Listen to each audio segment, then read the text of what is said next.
sa aming sponsor, Panginoon.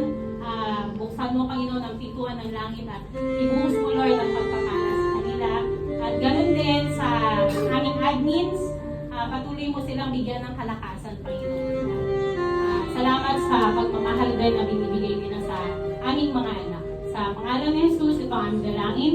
Amen. Amen. Amen. Thank you so much. Pinupunan at sasalamatan ka namin sa iyong katapatan at kadakilaan sa buhay ng bawat isa na narito ngayon.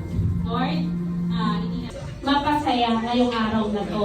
Kung titignan niyo po yung mga warriors namin, mukha po silang walang mga sakit sa loob, mga healthy sila, pero hindi po natin alam kung ano yung pinagdadaanan ng mga bata sa loob ng ospital. Ang mga warriors po namin, halos sa ospital na po yan sila nakatira. Kasi ang recovery period after ng treatment